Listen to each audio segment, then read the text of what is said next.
Hello, everyone, and welcome to the SWC50, the Century of Solar Celebration virtual conference, session number 2 on technology innovation. My name is Jennifer McIntosh, the Executive Secretary of the International Solar Energy Society, and we will begin shortly. We have more people joining right now, so just give us a few more seconds and then we will begin.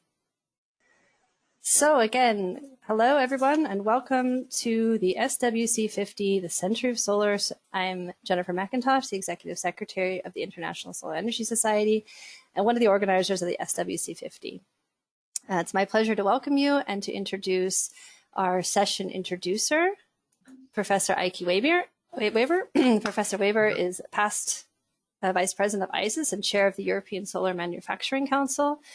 Until mid-2018, he was CEO of the Berkeley Alliance for Research in Singapore, and he was director of the Fraunhofer Institute for Solar Energy Systems, ISES, and professor of physics and solar energy at the Albert-Ludwigs University in Freiburg, Germany. Professor Weber studied physics at the University of Cologne, where he made his doctorate in 1976.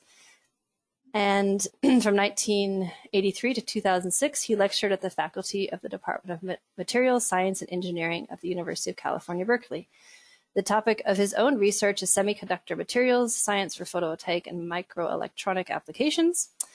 Professor Weber is also one of the member of the IOC, the organizing committee of the SWC50, and we're very pleased to have him here this morning to introduce the session for us. So Eicke, the floor is yours.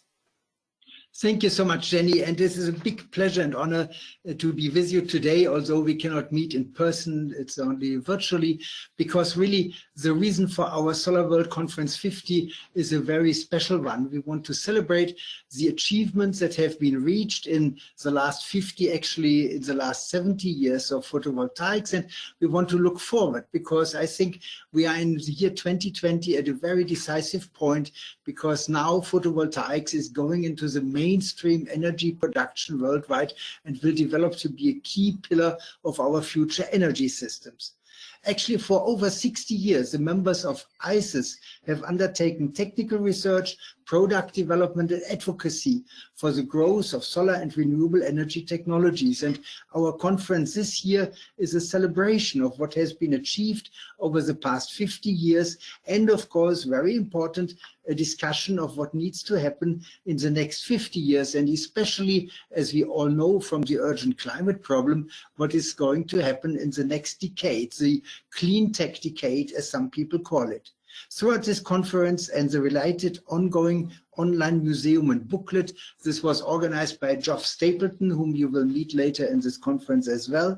ISES aims to provide resources to help us all accelerate the transformation to a 100% renewable energy world. We all know that this transformation is a big challenge, but we all should realize it is as well a gigantic opportunity, developing technologies. And in this session, we want to talk especially about the innovative technologies that are part of this transformation.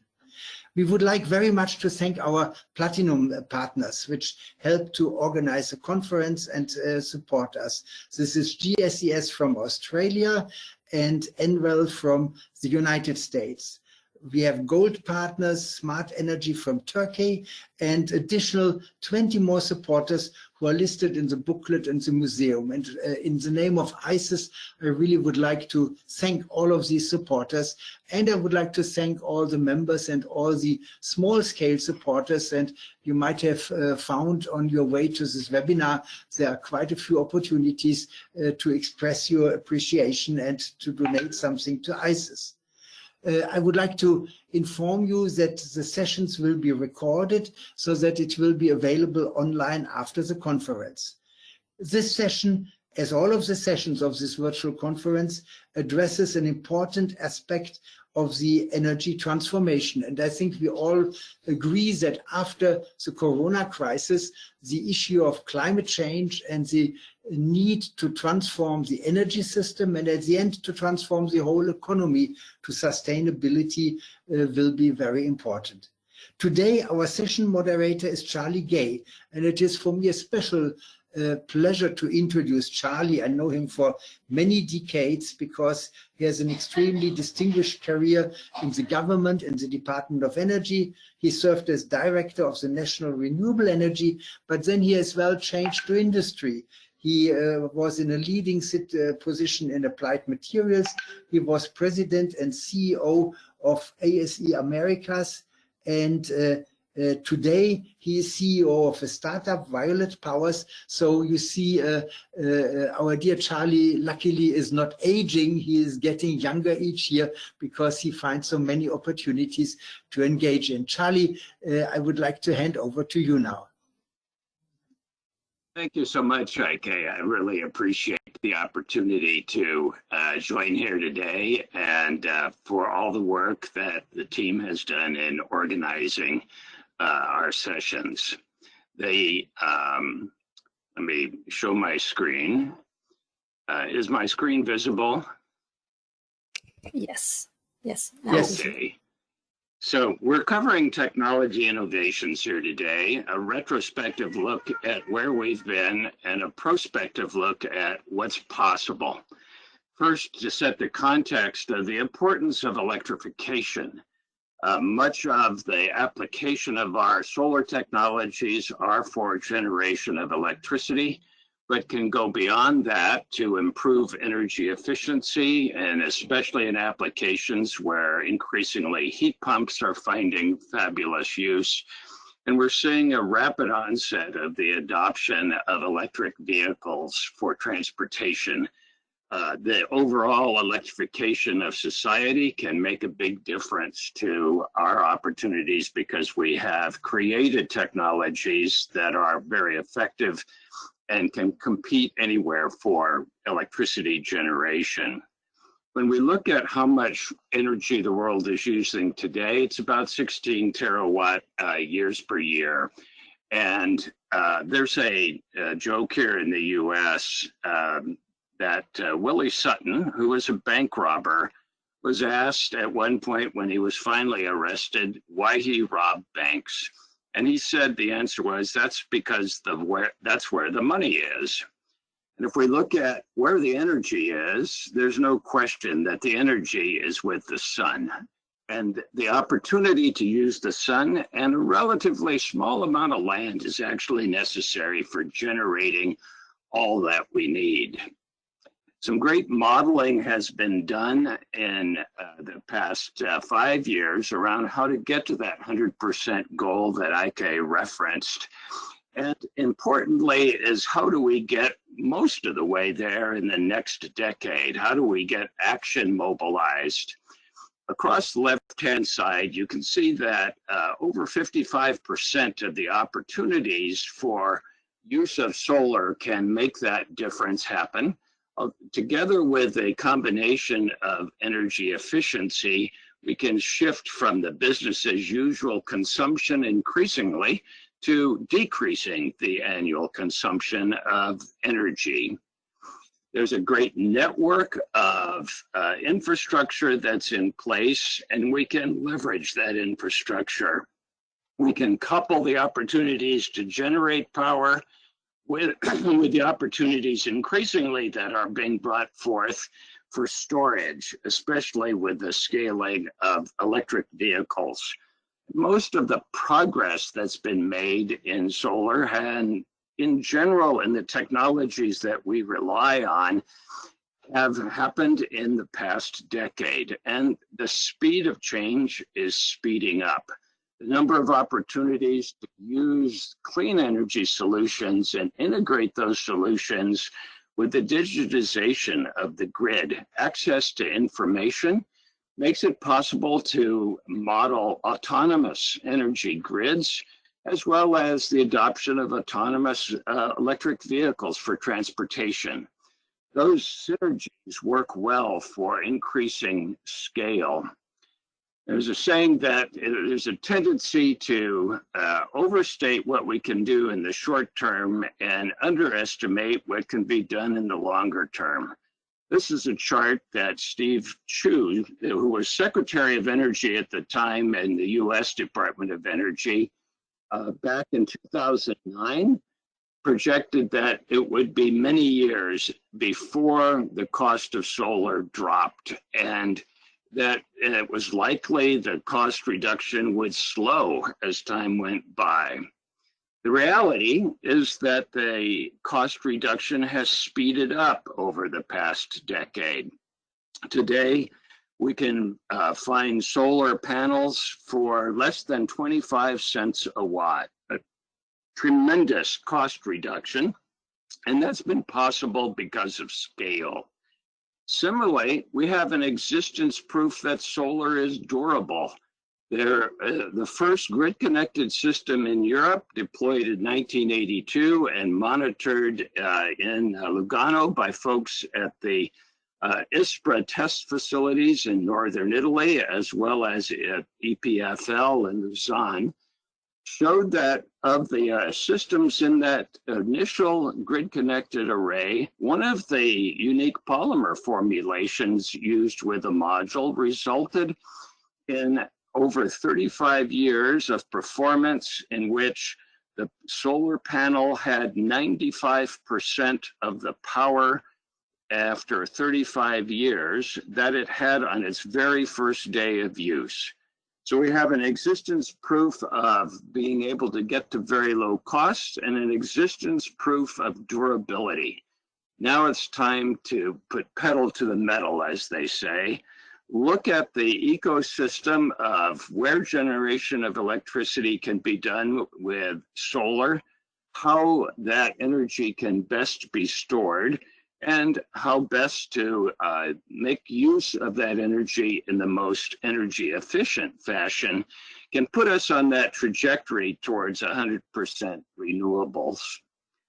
There's a certain sense of humility we need to bring to this task, because it was just 10 years ago that we had all of these models in hand. There were numerous articles published in popular magazines like Scientific American, and many articles published just by way of being able to look at the high technology elements that were important to getting to a greenhouse gas-free situation. Unfortunately, most projections, and this is from a few weeks ago, from the major planning agencies, when they look out to 2050, see that renewables are nowhere near that 100% objective, with the one exception of a group that focuses on renewables. So our challenge here is really to look at how can we make this tangible and real. Electrification of the energy sector. One of the best roadmaps that has been discussed is simply to look at how to scale, for example, photovoltaic manufacturing from where we are today at about 150 gigawatts per year to 1,000 gigawatts per year by 2030. And similarly, those of us who happen to watch Elon Musk's Battery Day covered the opportunity to both serve electric vehicles as well as grid storage applications, setting a target of 20 terawatt hours per year of storage from that 0.2 terawatt hours per year today. Many of the manufacturing plans, those that are being pursued here in the US and that Eicke leads in Europe, can simply target generation and storage with these existing technologies and show the path towards being able to get to at least 80% of that greenhouse gas reduction by 2030. The virtuous cycle that we follow here is increasing markets, increases the demand, which increases the manufacturing scale and the supply chain to support that scale. What we need now is an inflection. We need an inflection from the trajectory that we're currently on to an accelerated trajectory. And the beautiful thing about the synergies between electrification of transport and of photovoltaics is they are mutually self-reinforcing. They can increase and accelerate the market adoption of solar and our opportunities for being able to scale manufacturing that continues the momentum that we now have in front of us because we have provided those existence proofs of technology from the past. Thank you so much for the opportunity of sharing these high-level thoughts here today. And Jenny, I'll turn it back over to you now. Thank you, Charlie. So now we'll move on to our next speaker. Okay, so Fred Morse is our next speaker. Fred is the president of Morse Associates, Inc., a renewable energy consulting company. He's the former senior advisor of U.S. operations for Abengoa Solar Incorporated. Dr. Morse first became involved in renewable energy issues in the late 1960s when he served as executive director of the White House Assessment of Solar Energy as a renewable energy resource. He was chairman of the Western Governors Association Solar Task Force and was chairman of the utility-scale solar power division of the U.S. Solar Energy Industries Association. Dr. Morse is a graduate of Rensselaer Polytechnic Institute, and he received an MS in nuclear engineering from MIT and a PhD from mechanical engineering from Stanford. And he's also a previous ISES board member for many years, and I think in the 70s and then just recently. So welcome, Fred. The floor is yours. Thank you. I'm going to share my screen. Well, good morning, everyone, and or good afternoon or good evening. I'm going to give you a very quick high-level look at the past, present, and during the discussion, the future of concentrating solar power. What you see on your right are two images of this technology. The upper one is a power tower in Morocco, 150 megawatts. The one below it is a plant in Arizona, 250 megawatt trough plant. There have been many attempts to harness the sun to operate equipment. The one in the middle is from a Paris exposition in the late 1800s. And on the right, you see a trough plant built in Egypt to pump water. It even had storage. It operated 24 hours a day. But since then, there's been an enormous amount of research in Spain, in France, in Italy, in Germany, in the United States, and elsewhere on all the components to make this technology viable. I want to focus on trough and towers in that order.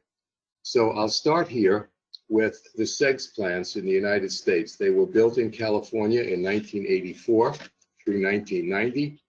They have, just as as Charlie pointed out, the durability of PV cells.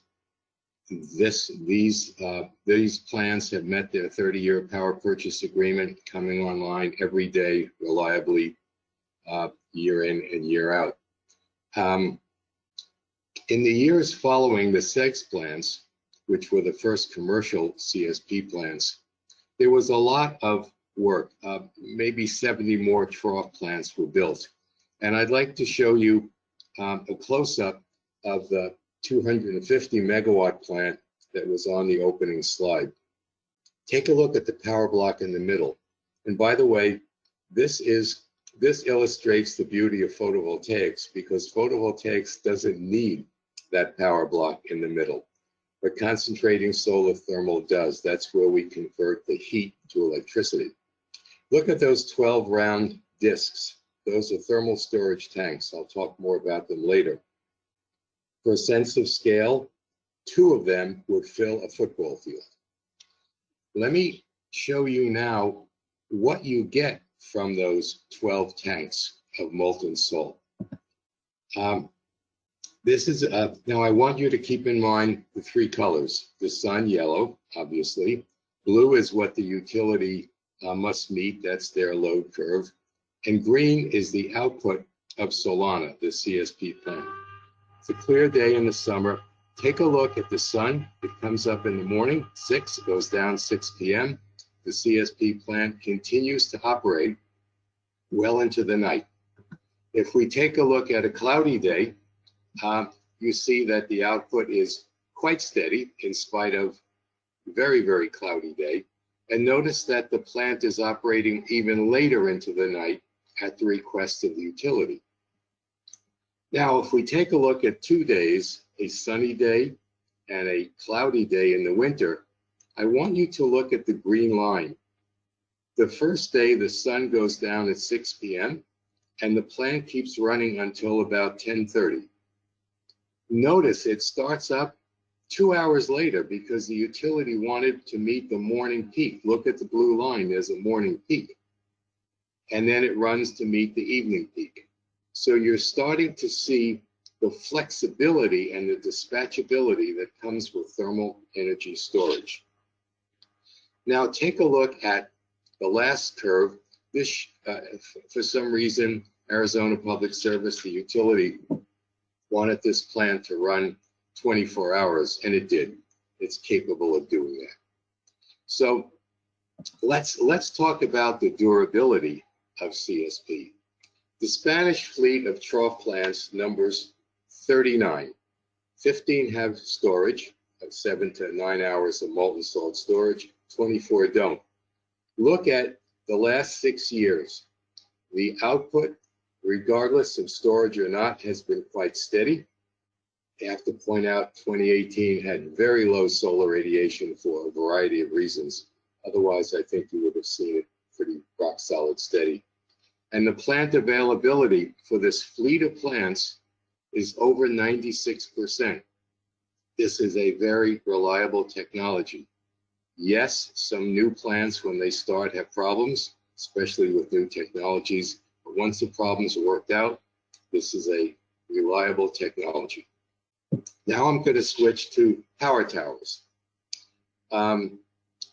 There were many experimental power towers of 1 megawatt size in France, in Spain, in Italy, in the United States, in Germany even. I say even because the solar radiation is not ideal for CSP. And everyone agrees that the birth of the modern commercial molten salt tower was solar 2, a 10 megawatt plant with 3 hours of thermal storage. And this plant proved that a molten salt tower could work. It then took the next step of Hemisolar in Spain, built in 2011, almost twice the capacity, 15 hours of storage, with a lot of novel concepts that had to be worked out. But it's now over 92% available, and I'll show you something of its output. In this case, the sun is green, the output of the plant is red, and the energy into and out of storage is blue. These are 12 days in February. Notice the sun comes up and goes down as it's supposed to. Clouds appear on some days, messing up the input of solar radiation. The thermal storage is filled in the daytime, emptied in the evening and at night, and the output of the plant is rock steady, except for notches. And I'll tell you about the notches right here. Imagine the red line were going straight across this graph. The grid operator said, hey, it's nighttime. I don't need the energy. Don't generate so much. So you see a notch in the morning hours. Then you see in the afternoon a command to reduce output. The plant did. But it didn't lose that energy. It stored it. And so here you start to see again the tremendous dispatchability and flexibility of a CSP plant with storage. Now, fast forward to where we are today. The plant in Morocco, 150 megawatts with 7 hours of storage, and below it, still in construction, but about to come online, is Cerro Dominador in Chile, 110 megawatts with 17 and a half hours of storage. Now, I'd like to summarize where we are. And Charlie and Eicke and others, please accept this little baby of capacity to be part of this session. We have 83 trough plants totaling 5.2 gigawatts, 16 power towers totaling 1.3 gigawatts. We add that up quickly and we get 6.5 gigawatts. We are at the very beginning of the learning curve. But even at that beginning, costs have dropped in the last decade 47%. We're online, according to IRENA and all the industry people, to drop another 34% in the next few years as we increase our capacity. I have two more slides. I want you to take a look at the picture. This is the heart of the thermal storage system. Two tanks called hot and cold and a heat exchanger between them. Some numbers: 99 operating plants in the world. A little less than half of them have thermal energy storage, and most of those use molten salt, a sodium, potassium, nitrate mixture.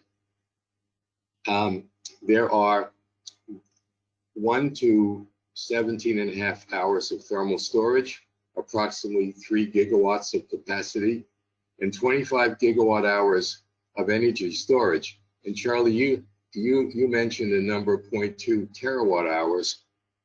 This is a decent percent of that, if it's even included in that number. The cost is very low, about $80 a kilowatt hour for large capacity storage in a molten salt plant, and it's highly efficient. My last slide is, okay, where do you build these plants?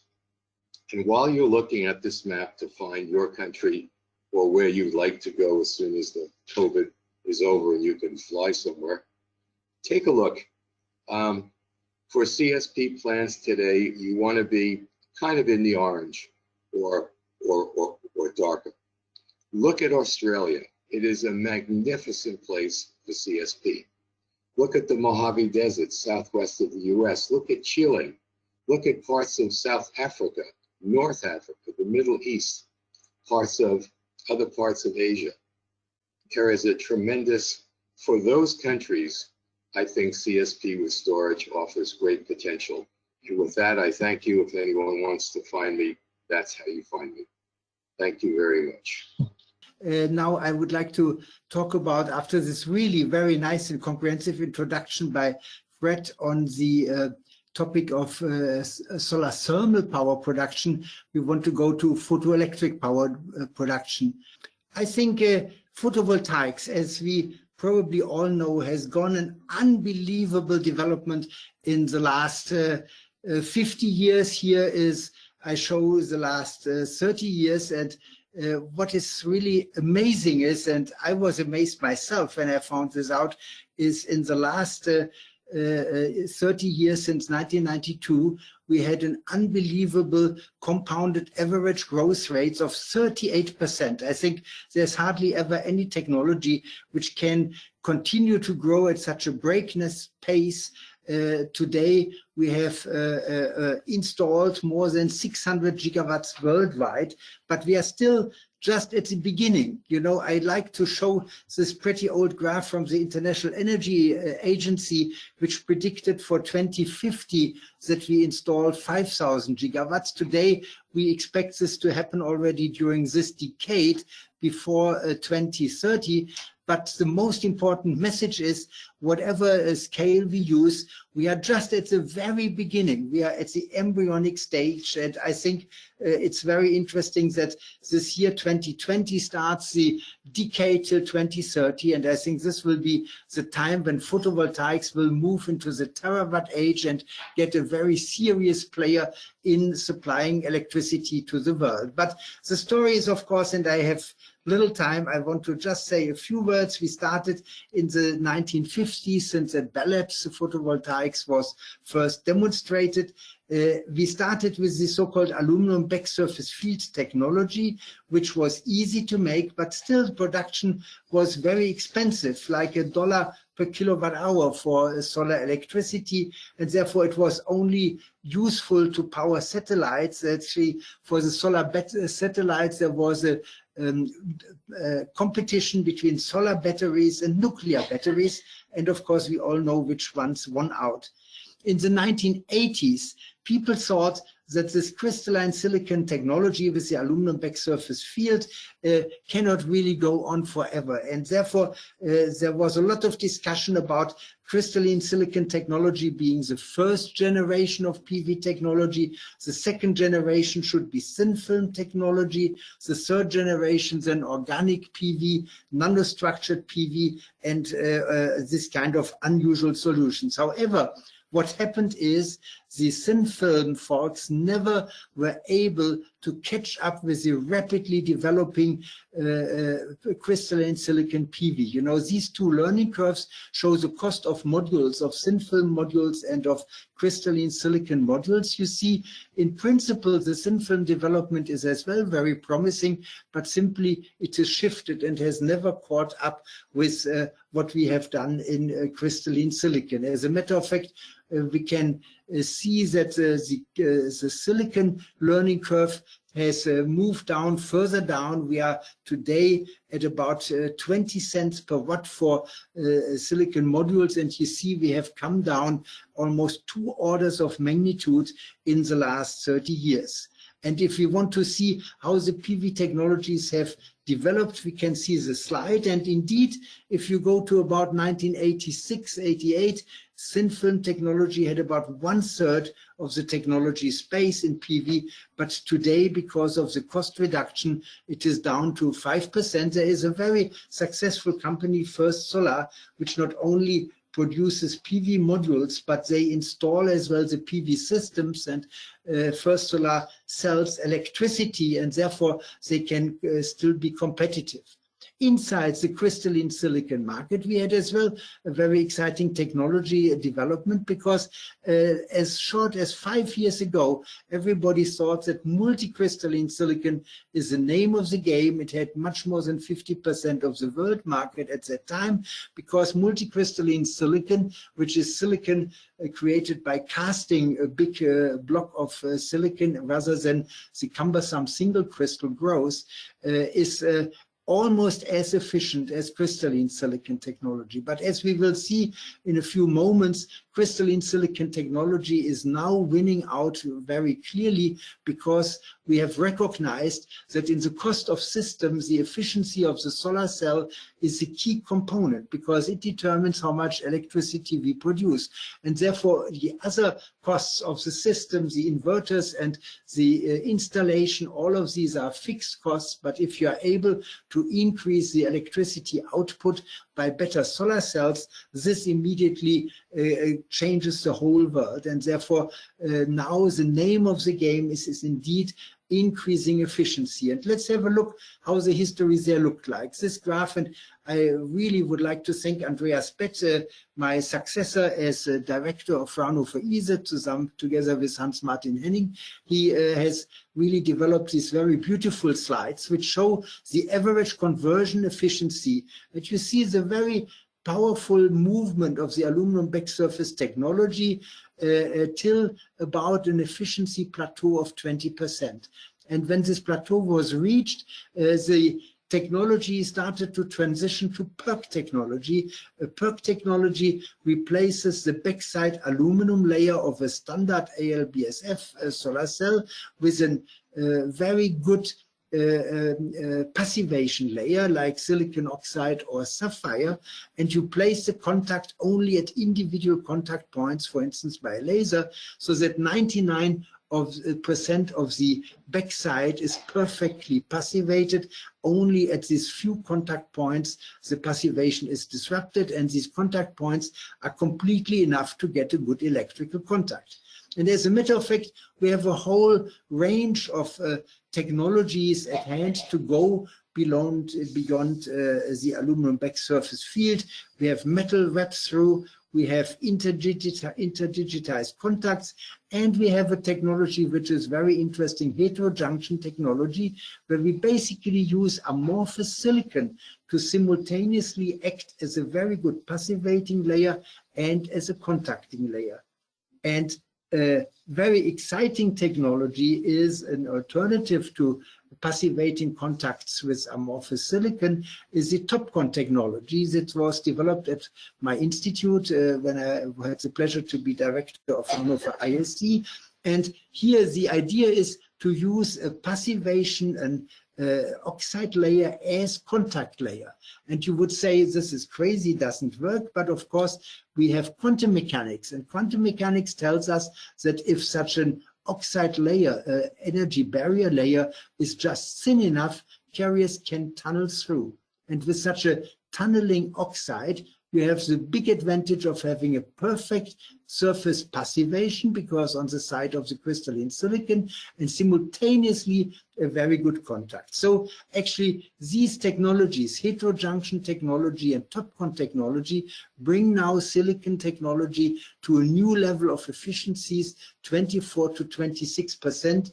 And I think this is at the moment the big transition which is going on the market, coming from PERC technology to the passivating contact technology. This development is just underway. But this will not stop our technology development. We want to go further. Especially we want to crack the glass ceiling of about 29% efficiency, which is the efficiency limit of crystalline silicon. And how we can do this? We have to use tandem cells, cells where different semiconductors are stacked on each other to harvest the visible light spectrum in the most efficient way. One attempt to do this is 3-5 layers on silicon, where the challenge is, of course, to make a very low-cost 3-5 deposition. Another approach, which I would consider right now the most promising approach for tandem cells, are perovskites on silicon, because perovskites on silicon have a wider band gap than silicon, so the light which is powering the silicon solar cell goes through, and we can harvest this part of the spectrum with a perovskite. Problem in this development right now is, if you take a perfect silicon solar cell and you do anything with it, like for instance depositing a perovskite, first what happens is the efficiency goes down, because before the cell was completely optimized in all respects, and now you have done something to the surface, so efficiency goes down. So the first task of these tandem approaches is to recover the efficiency of the perfect silicon cell, and then to go to levels of 26, 27, hopefully 29 and 30% in the future. A completely different approach to get high efficiencies are tandem cells based on 3-5 materials, like the structure which is shown here. This is developed for space applications, because in space cost is not the issue, it is the watt power per kilowatt of payload. On Earth you can use this by using a concentrator approach. You cut the wafer into thousands of tiny solar cells, and you use concentrating optics to concentrate the light and to convert all the light of the big area with this high efficiency. And as a matter of fact, there have been very promising successes in that story. And if we look now at the picture of where solar cell efficiencies are moving, and I'm very sorry, this is not the latest of the famous annual efficiency charts, but of course this chart is from a few years ago, when our cell from Fraunhofer ISE had with 46% the global world record. Today the world record is with a similar structure at about 47%. And this chart is of course important for everybody who is interested in solar cell technology, because it really shows how constantly efficiencies were improved and how very rapid improvements was possible in the area of perovskite solar cells, which is, as I said, the most attractive approach. So I would like to conclude with 2 slides about new ways to deploy photovoltaics, because photovoltaics needs large areas, and area on land is of course limited. However, we can go on water, at best at lakes where the waves are not very high, and this has a big advantage that it reduces the evaporation of water. And if this lake is, for instance, a drinking water reservoir, evaporation of water is a big concern, and simultaneously you keep the temperature of the solar module stable, and therefore you increase the efficiency. Another approach, very exciting and quickly growing worldwide, is agro or agri-PV, combining solar energy and food harvesting. Interesting part here is that in times of climate change, having about 30% less solar irradiation on the ground decreases the amount of water evaporation, and sometimes is even good for the growth of the plants. So you can, from the same field, harvest nutrition plants as well as solar energy. Very exciting development.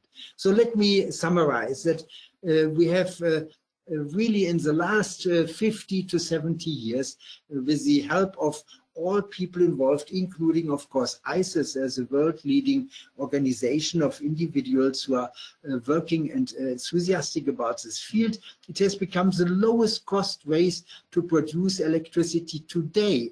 Not in 20 years, as Steve Chu had said, we saw this from Charlie's presentation, but today in many countries. And it is a rapidly growing element of electricity supply. And of course, it's not my topic today, not to forget the decreasing costs of battery storage help, of course, to create a supply around the clock. We expect further growth, and we expect to come into the terawatt age. As a matter of fact, for 2050, we expect that the global PV installations can up to 30,000 to 50,000 gigawatts. This is really what I said at the beginning. We are just in the embryonic states. Silicon wafer-based technology are the name of the game, but there's still a lot of exciting research to be done, especially breaking the glass ceiling, going beyond 30% with the right tandems approach. And finally, I think we can all agree that PV technology remains a field of important innovations for higher efficiency at ever lower cost. And we will see quite a few things in the years to come. Thank you so very much for your attention. Thank you very much, Eicke. And now I'd like to introduce our next speaker. Our next speaker is Stefan Gsänger. Stefan is Secretary General of the World Wind Energy Association and EXCO member of the Global 100% RE. Stefan looks back on more than 20 years working in renewable energy and building and managing the WWA since its beginnings in 2001. He has also contributed to initiating several global renewable energy activities, including the Global 100% RE Renewable Energy Platform, the REN Alliance, and the Community Energy Working Group at the IRENA Coalition for Action. So Stefan, welcome, and we look forward to your giving us perspective on wind. So first, thanks a lot for having me here. You can see now my slide. I think that looks good, yes. Yeah, thanks a lot for inviting me, for having me here. That's a great honor indeed for this very special event, and it's been very impressive to listen to the previous speakers. I am, as you already said, I'm Secretary General of the World Wind Energy Association.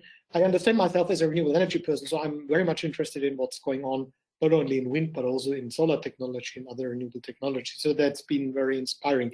So what I want to share with you is a little bit where we stand with wind power today.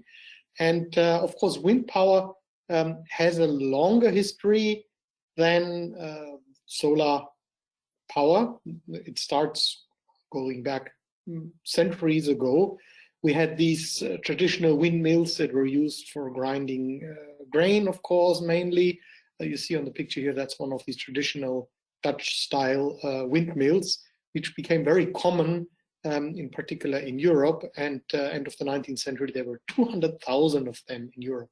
Of course, there were all other ways how people used wind energy, for example, by shipping, wind ships. Now it's coming back a little bit.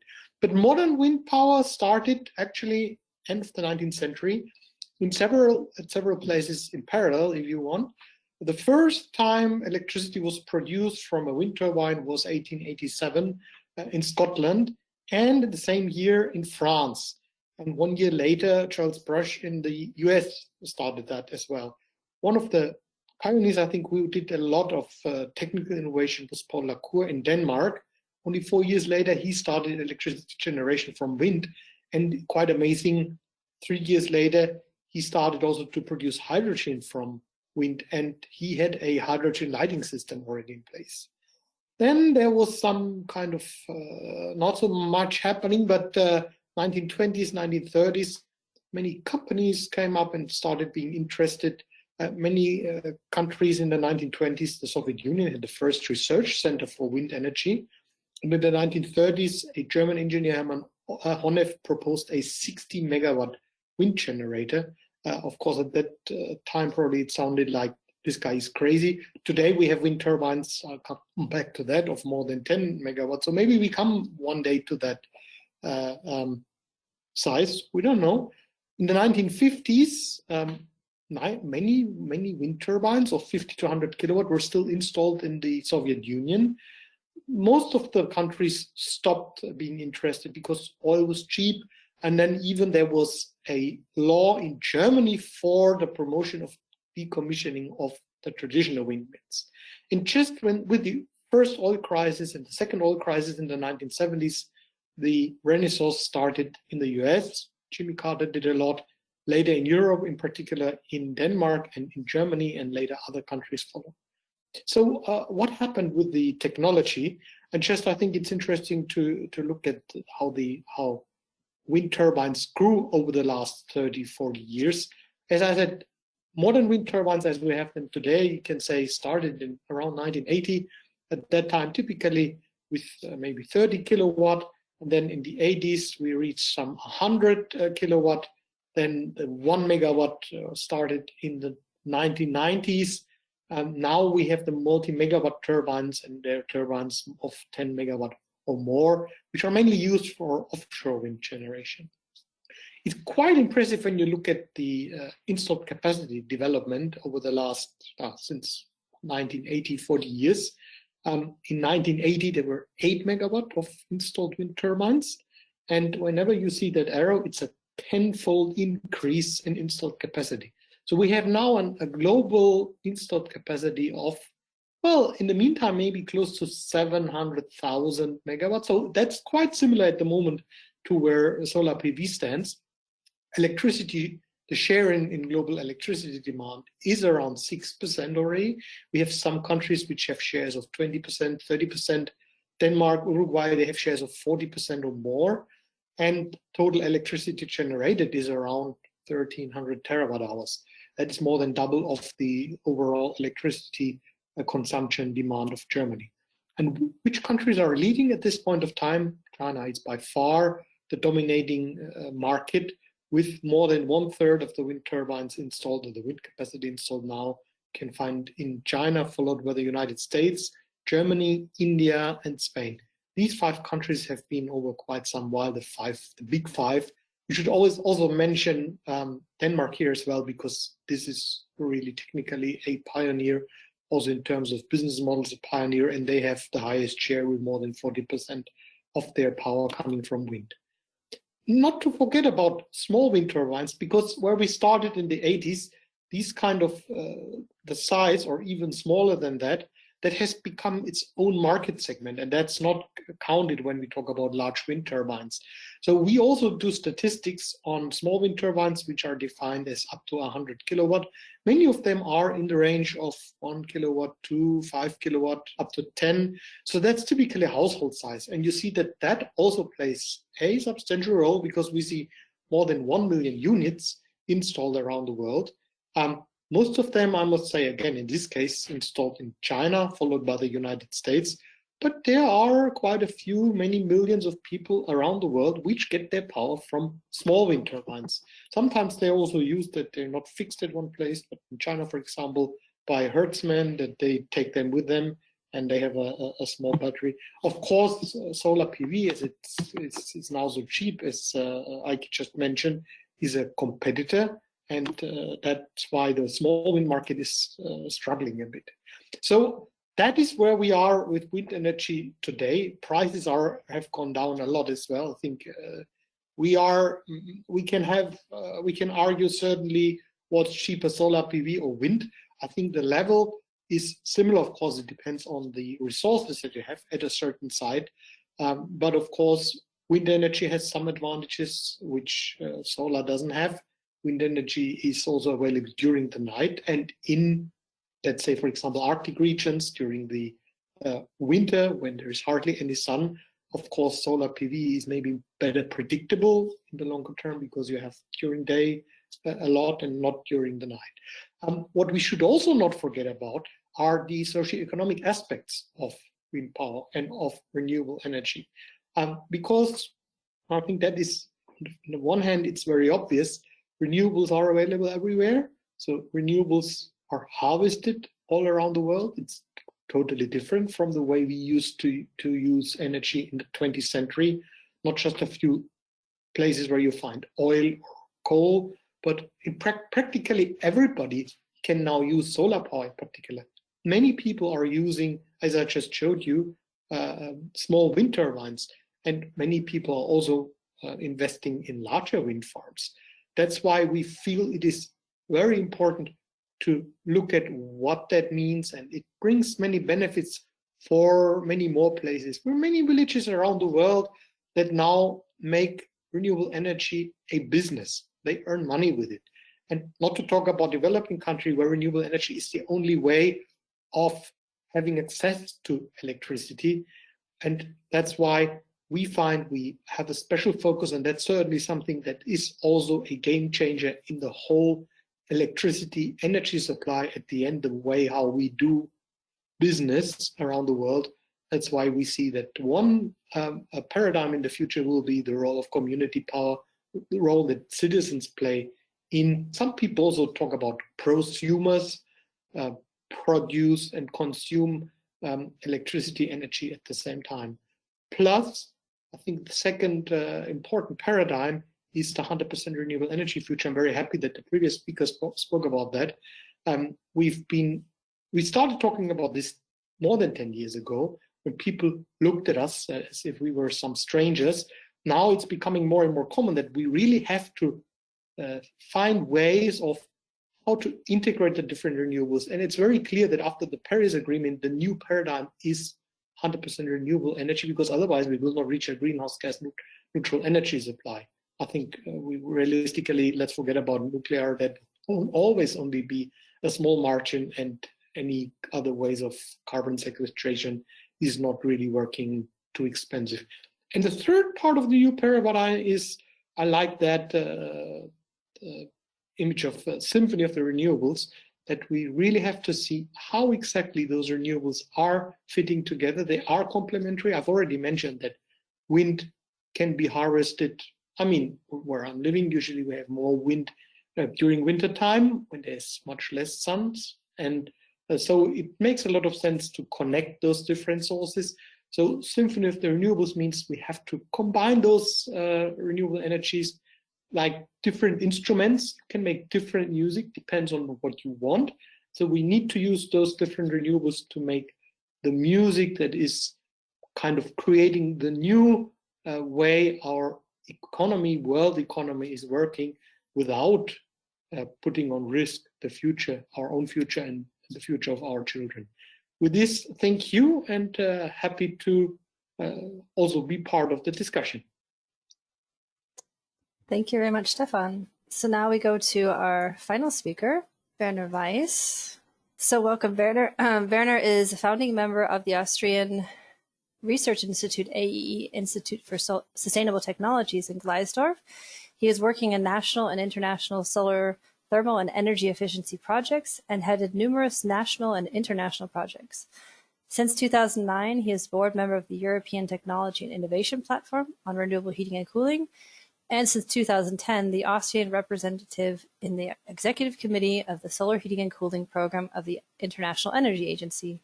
So welcome, Werner. We look forward to your talk on solar thermal. Good afternoon, or good morning, good evening to everybody.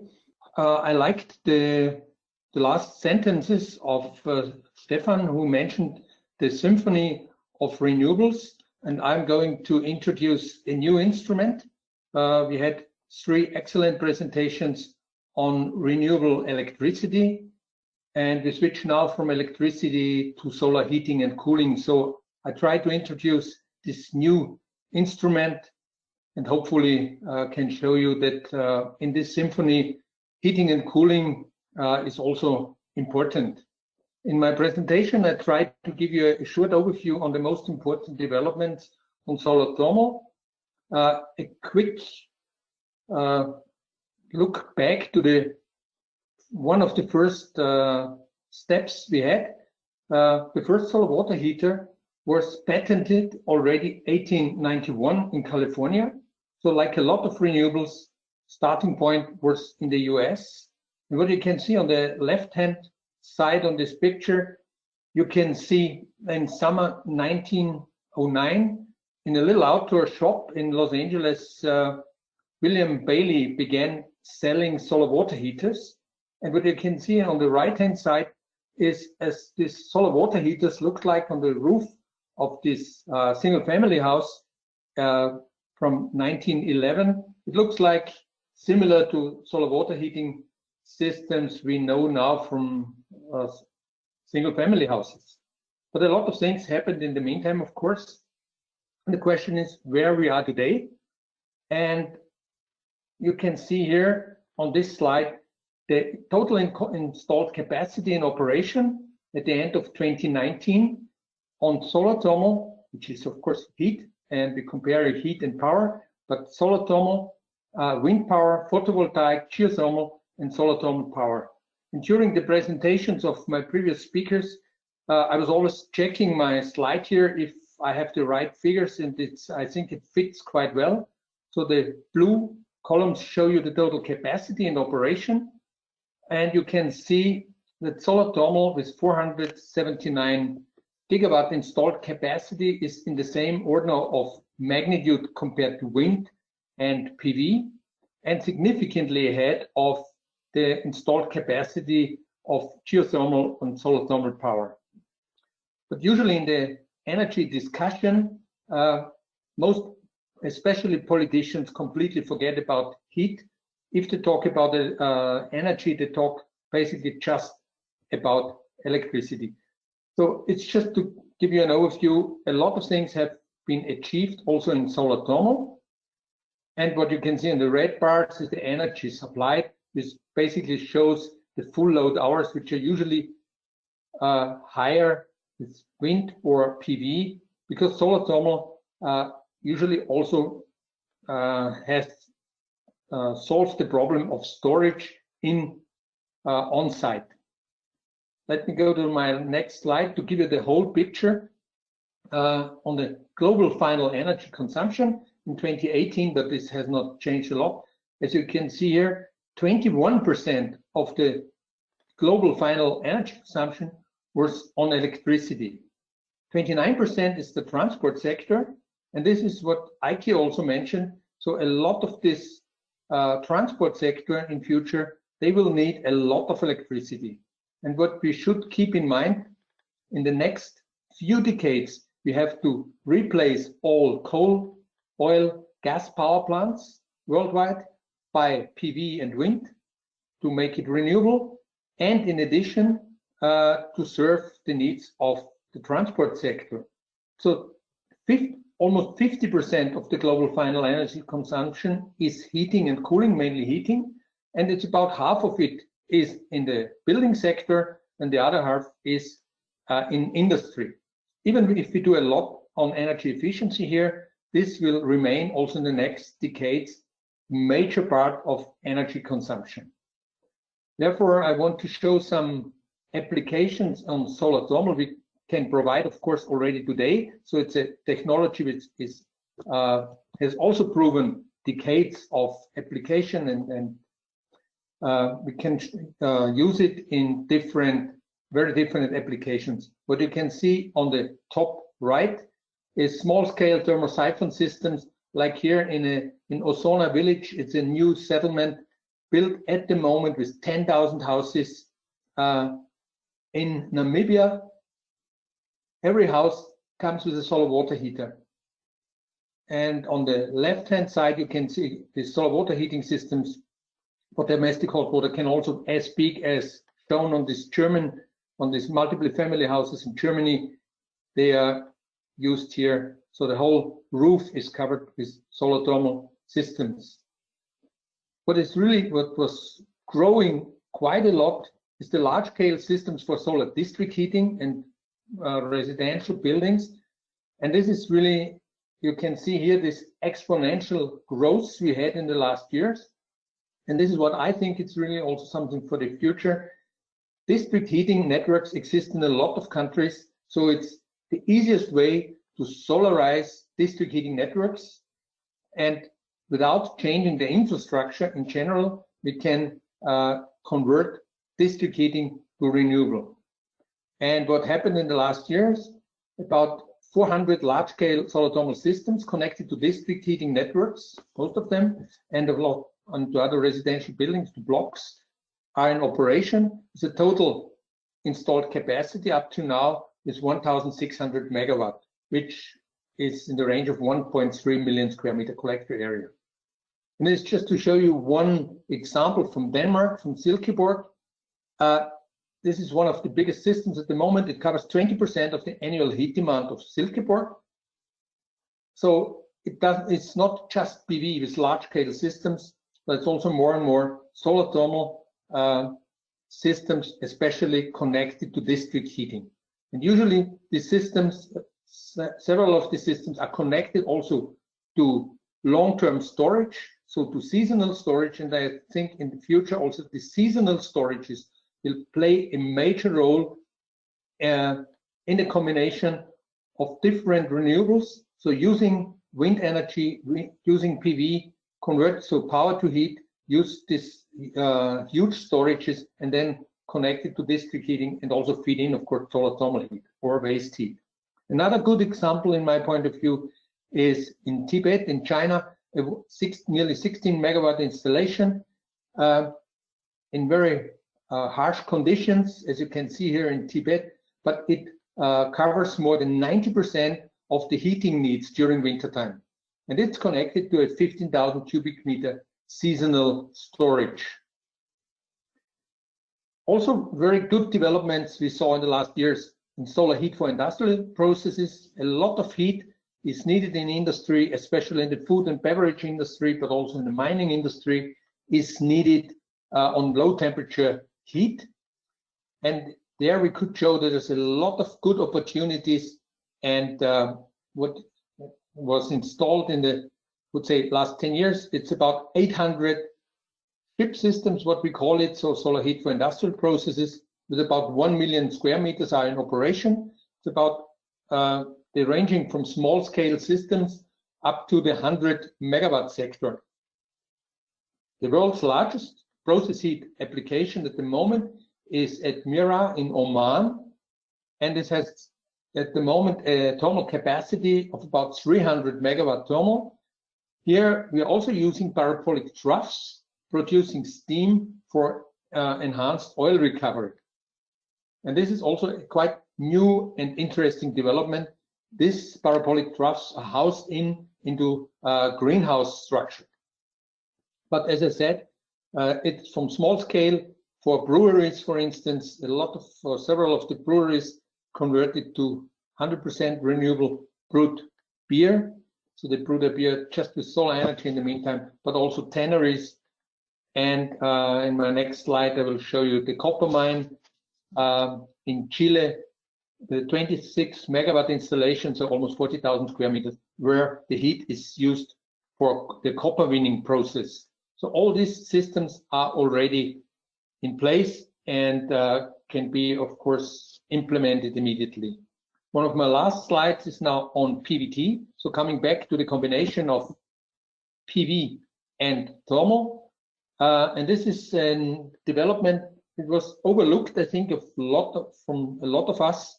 But I think it's also interesting to see just in recent years, about 1.2 million square meters, which is small, of course, compared to the PV installations or solar thermal installations. But this just came up the last years.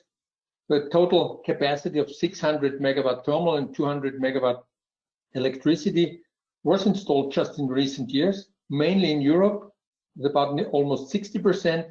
The majority of this in Europe is in France and to a certain extent in Germany, and 11% in China. But I think it's something where we can also have a focus on it for special applications. And for my last slide, the outlook. This is what I took from the IEA technology roadmap for heating, solar heating and cooling. As you can see here, solar water heating and space heating during winter time. So the perspectives until 2050 is seen as nearly 9 exajoule per year. In the more or less the same range is solar for industrial heat in the low temperature field. So what we call low temperatures up to 250 degrees. Is 7.2 exajoule per year, and then solar space cooling, solar air conditioning about 1.5 exajoule, and there still might be a market for solar swimming pool heating on a significantly lower level. But this, I think, gives also a quite good outlook for solar thermal. for the upcoming decades. And with this, I hope I could give you a certain overview, and I could introduce the new instrument, solar thermal, and I hope we can play a nice music in the symphony of renewables. Thank you for your attention. Thank you, Werner. So now we hand over to Charlie and the others for the question answers. Thank you, Jenny. We have a question for each of our panelists. First one, I'll start with you, Fred. The question is about the future CSP research. What types of research are happening in CSP? And are there new salts or materials that can allow for longer storage time? Well, there's a lot of research going on to go to higher temperatures, because as Monsieur Carnot said years ago, higher temperatures are higher efficiencies. So there's a lot of work to raise the temperature of operating these turbines. There's a lot of work on linking the higher temperature systems with critical, supercritical CO2 turbines, much smaller, much higher efficiency. So there are many pathways to the higher efficiency. We're looking at gas, liquid, and solid approaches in the receiver. But I'd also like to take this opportunity, since I have the microphone, to just take a quick look at the future of CSP, where it is today. The costs are low. They're around 7 cents a kilowatt hour in these systems that are being built now. They're being built hybrid with PV, and I want to point out that opportunity. You can run PV in the daytime, CSP at night. You can, in fact, take the heat from the energy collected from PV, put it into the molten salt with resistance heaters, which raises the temperature of the molten salt, giving you a higher turbine efficiency. There's lots that can be done with these plants, and I think I'll pick up on Werner's point. I think it's a major instrument for the symphony, because it's synchronous generation, it's flexible, it's dispatchable, and it's compatible. Thank you. Thank you, Fred. The next question, Stefan, I think you may be well positioned to address. It's a broad one. Do we need to have new technologies in order to overcome the climate challenge, or are mature technologies available that can be used to scale to reach the goals we've set for addressing climate change? Yeah, thank you for this question. And I think the answer is quite clear. Also, at the end, not so simple. Of course, we have all the technologies basically that we need, because we see that some countries have already very high shares of renewable energy with the technology that we have today. But that doesn't mean that we will just stay where we are. And I think the presentations that all of you, you demonstrated very clearly that there is a development. And the cars that we used in the year 1900 were not the same that we used 1930, and those were not the same that we used 1980. And again, now there is a big transformation. So I think, yes, of course, we have the technologies, but they will, of course, still be improved continuously. And there will be new elements which will be added, like cars today have computers. Maybe we can talk about storage systems, for example, will play a much bigger role in the future. But yeah, I hope that has answered my view on this. Thank you. Eicke, we have a question about what are the main obstacles to the widespread adoption of photovoltaics?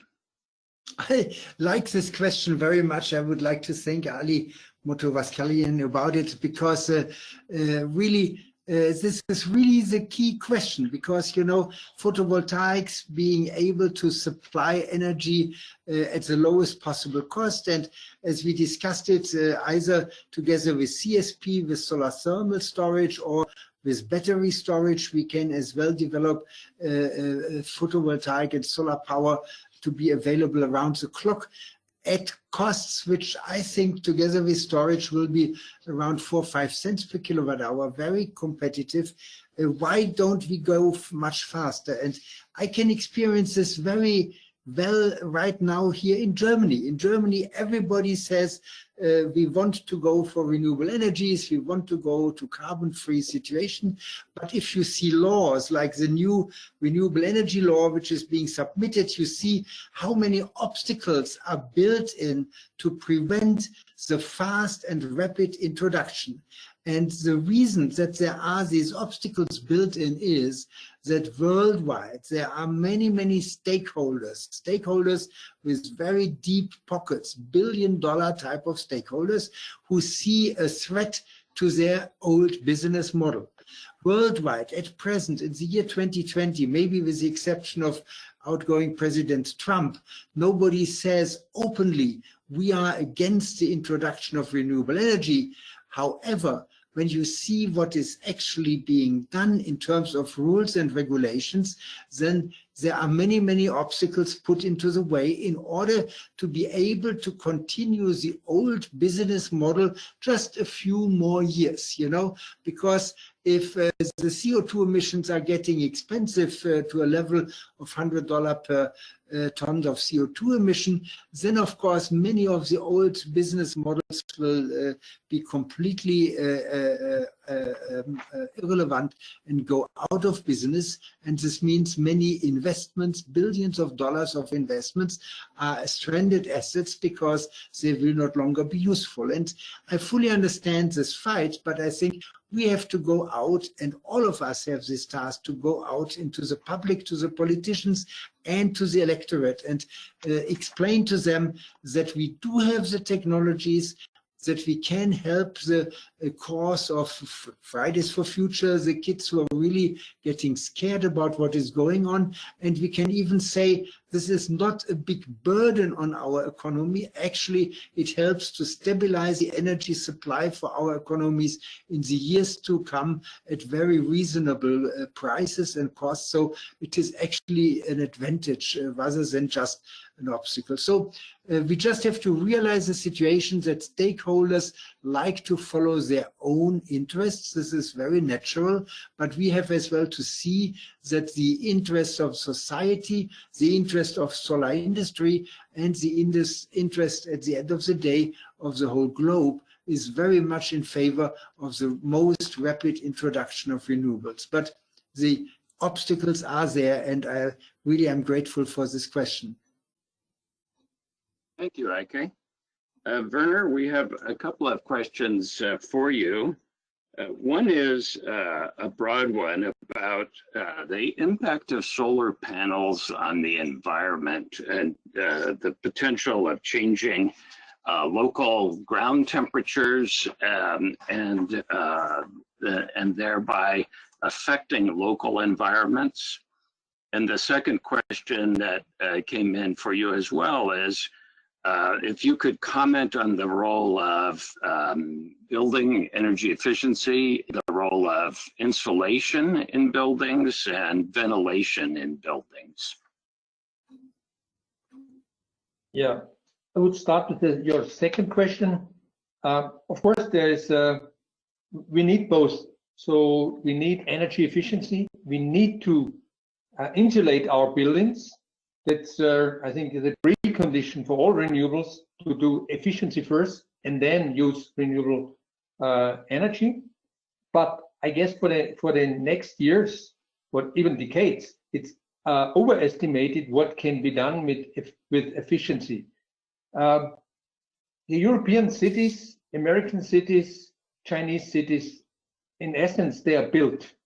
So to do renovation and to renovate and to reduce the demand to a point where we wanted to come with all the buildings to almost zero energy buildings, this can be done easily with new buildings, but with the building stock, I think this is really a challenge to do this, because you have basically no instruments from the policy point of view to force somebody to do it.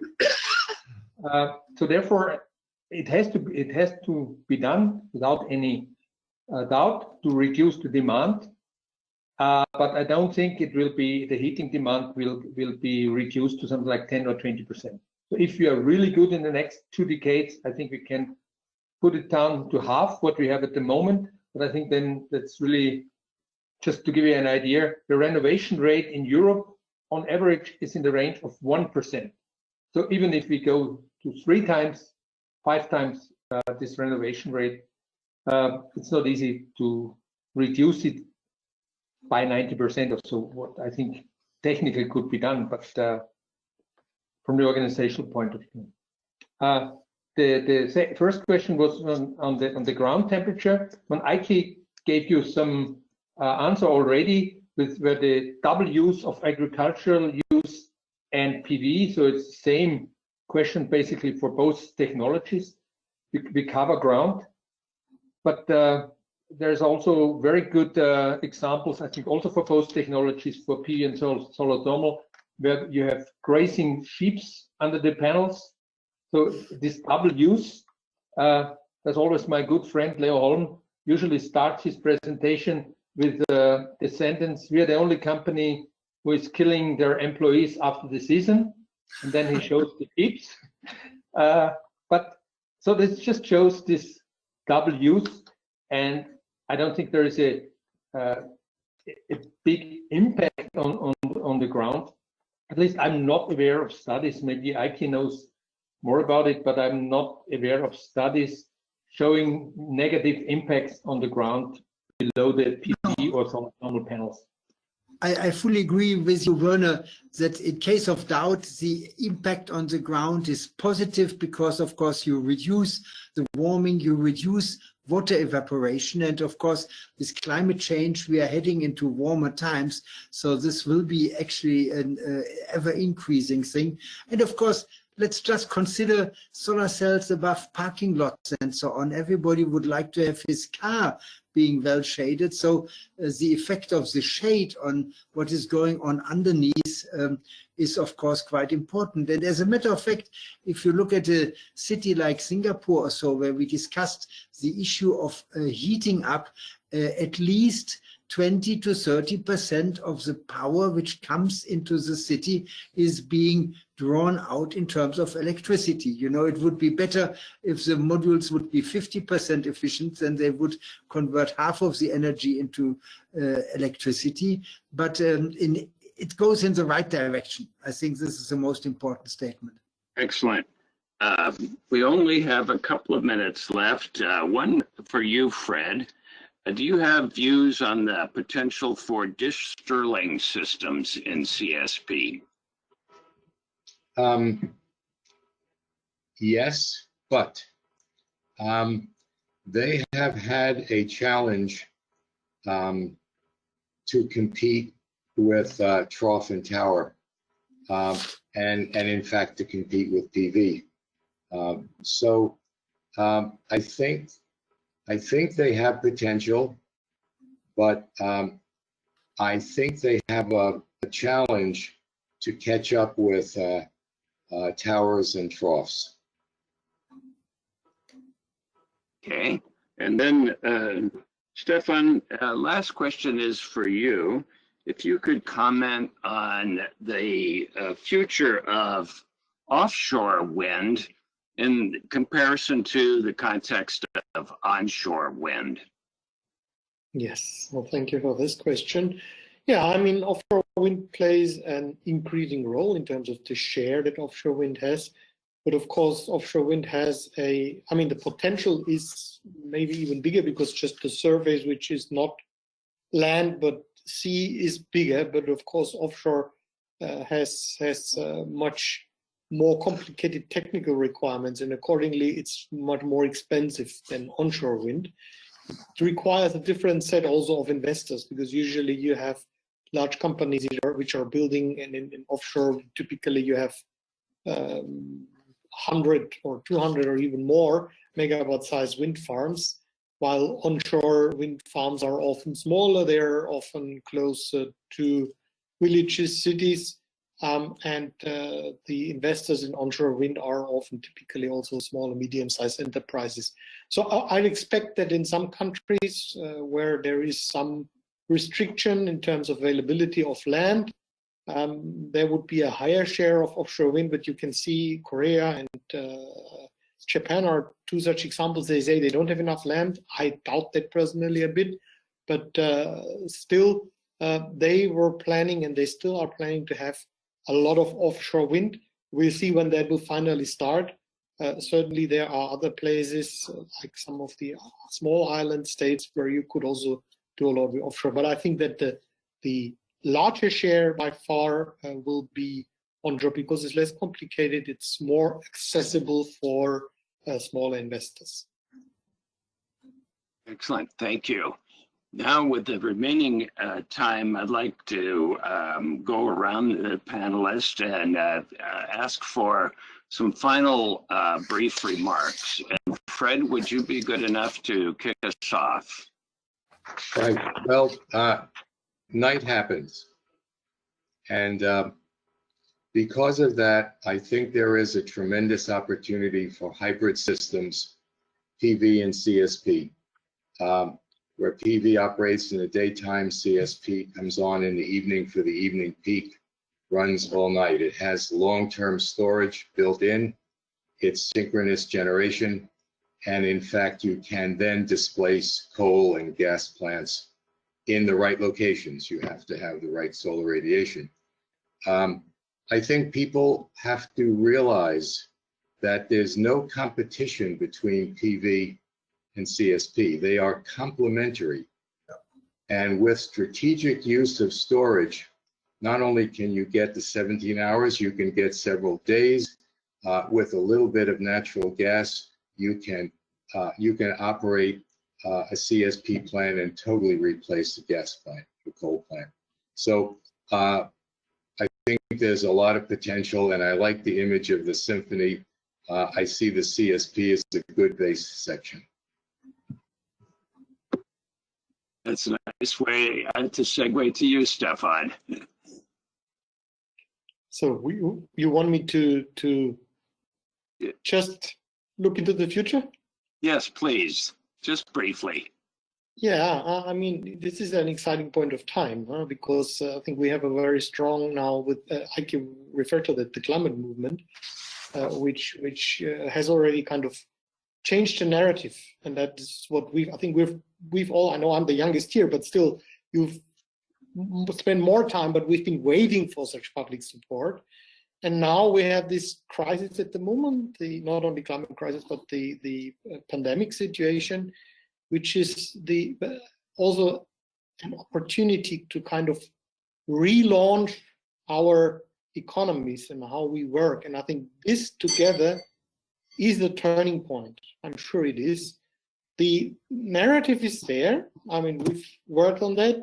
Again, we started working on 100% renewable energy messages around the world. We have the strong support now from civil society. It's not anymore a few thousands of people, but it's millions of people who want that change and ask for it. We have the climate agreement, the Paris Agreement, which is also kind of the frame, also supporting a legal requirement even. So I think all the conditions are there, and of course we have to go through this really terrible situation now with the pandemic, but I'm very confident that after that's over, we will see a kind of a restart, and then the future will be much more renewable than many expect. Thank you, Stefan. Werner, do you have some words of wisdom for our audience today? I don't know if it's wisdom, but a few thoughts. It was mentioned already, the combination of different renewables, and I think we need, as a next step, to go into even more. It has started to sector coupling. And with sector coupling, not just meaning combining CSP with PV with wind, so just on the electricity side. I think we have to combine really all the sectors, so heating and cooling, transport, and the electricity sector. This is what we have to do in the next few years, in the next decade, I would say. The better we are in combining all renewables. I think we need all renewables, all technologies are mature. And as Stefan mentioned before, I think there's still a lot of room for further development, of course, but we have a mature technology, which is just we have to apply.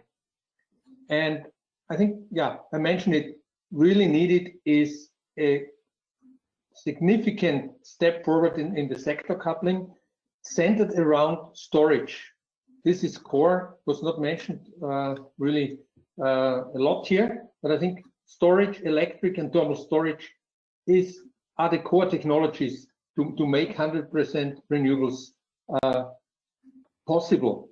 And what is missing, Eicke mentioned it, I think there's really still a lack of awareness in policy, even in countries in Europe. So they're talking about renewables, but they are not really pushing for it. And this is the main obstacle, in my point of view, to overcome. It's not a technical barrier, it's a policy and it's awareness, maybe also in the general public. I think this is where we have to work on. It's for sure not a technical problem, but I'm confident when I look back more than 30 years when I started to work in this field. So we were seen like aliens. I have still a nice article from one of the major Austrian newspapers. And they thought it will never going to happen. In the meantime, we did a lot of work and we achieved a lot, but not enough. It's always too slow in my point of view. But thank you for this opportunity today to talk to you. And I learned again a lot from the other technologies. And I'm convinced this will continue even with more speed. Well, I want to add to your thoughts. We had over 180 attendees in today's conference, a lot of interest. There were topics that we did not have time to touch on. It included some questions around hydrogen, around water, desalination, about the intersection of electricity and fuels. Those are additional topics that we'll cover in future conferences. I'll turn this over to you, Eicke, to help wrap up our session today. Yes, thank you so very much, Charlie.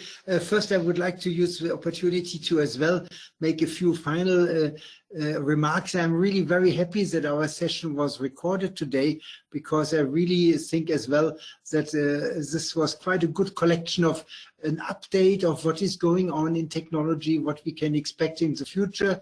It is true that the two topics of storage, especially electric storage, the ever decreasing costs of battery storage, we already had mentioned it very briefly, but this changes the game. And of course, the hydrogen issue, because the hydrogen issue is not just a storage issue. We need a lot of green hydrogen created without CO2 footprint in order to make sure that we can decarbonize industry, steel industry, concrete industry. So all there we will see a lot of need of renewable power. And another feature which we didn't discuss about, if we have an energy system where we have a large amount of renewable power installed, we have to oversize the solar and wind systems in order to provide power around the clock. And this means we will be able to be creative in new things, you know, power to X or other applications which make use of the excess electric power available at certain times of the day. So the new world is exciting, and I still believe this is the decisive decade, the 20s, the decades of the clean tech area. And I think we can finalize pretty well on time. Charlie, you did a wonderful job in moderating our session and the questions.